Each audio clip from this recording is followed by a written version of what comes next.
The NBA is already filled with superhumans, and each player that makes a roster is already considered a great compared to all other people, but sometimes there are specific versions of these players that just don't seem real.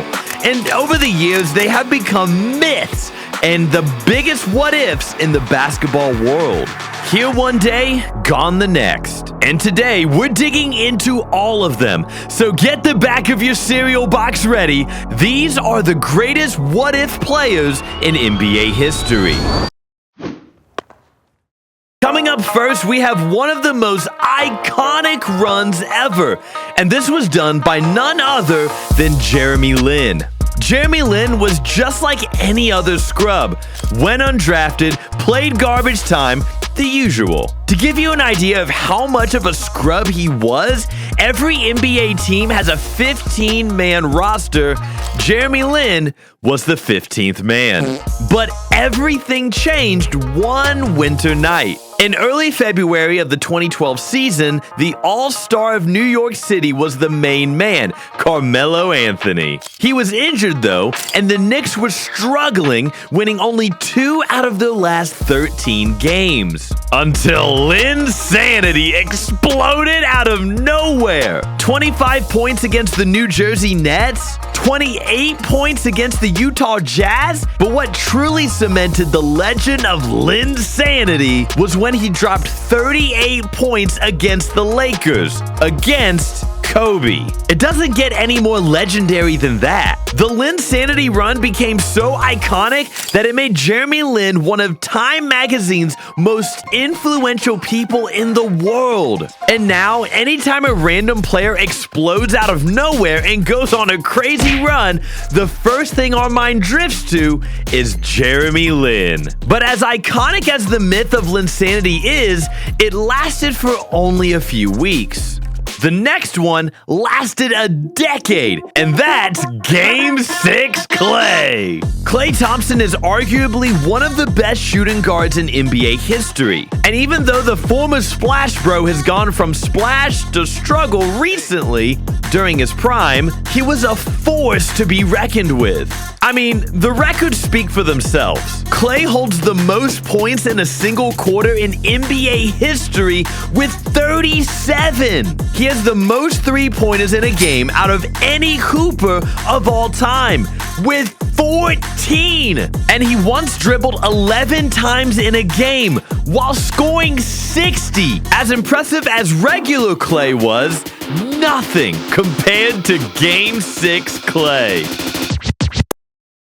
It was Game 6 of the 2016 Western Conference Finals versus Oklahoma City. After Golden State was down 3-1 in the series, they came back in Game 5 and fought with all they had in a long and hard Game 6. Heading into the fourth, the Warriors were down 8 points, and it looked like OKC was going to be heading to the finals. Until Game 6 Klay was born. He proceeded to shoot a playoff record 11 three-pointers to end the game with 41 points. But since then, basically every Game 6 the Warriors have been in, Klay has played like a maniac. This version of Klay Thompson has been cemented in NBA lore as one of the best playoff performances in NBA history. What if he had done that consistently? But as legendary as Game 6 Klay playoff performances are, it's nothing compared to Playoff Jimmy. Now, during the regular season, Jimmy Butler is a good basketball player. Gets some buckets, gets his teammates involved, plays hard. But when the postseason comes,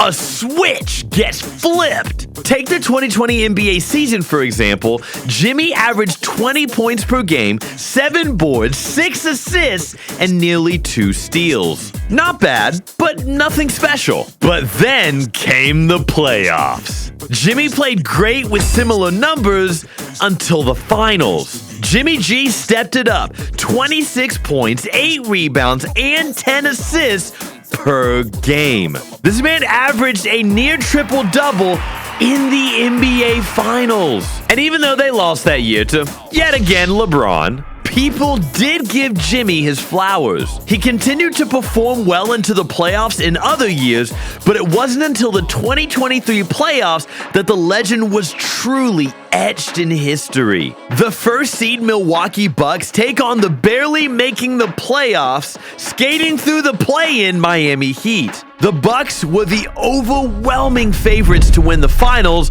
let alone this series. And why wouldn't they be? They had Giannis and the best record in the NBA. This was gonna be a breeze.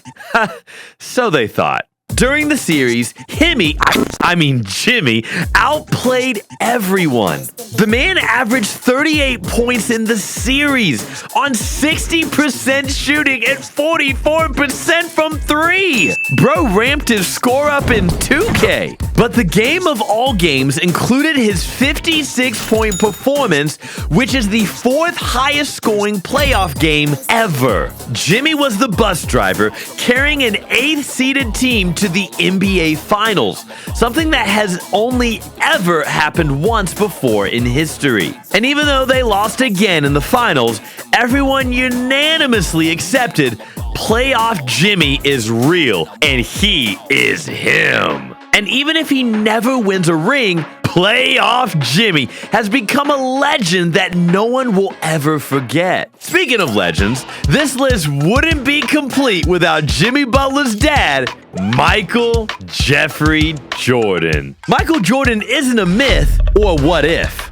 But Flu Game Jordan was on a whole other level. It was Game 5 of the 1997 NBA Finals, Bulls versus Jazz. The series tied at 2-2. This was a crucial game for each team, seeing who would gain home court and win the NBA Finals, and every player was at their absolute best, except Michael Jordan. He was extremely sick with flu-like symptoms, hence the name Flu Game. But it wasn't actually the flu. You see, Jordan's trainer at the time, the man and the myth himself, Tim Grover, revealed it was actually food poisoning from some bad pizza he ate the night before. But regardless of what it was, the GOAT didn't stay down and defeated. This man went ahead to play 44 minutes and punished the Jazz, dropping 38 points, including a game-winning 3 to seal the deal. That was one of the most clutch finals performances in NBA history, and it was done by a man suffering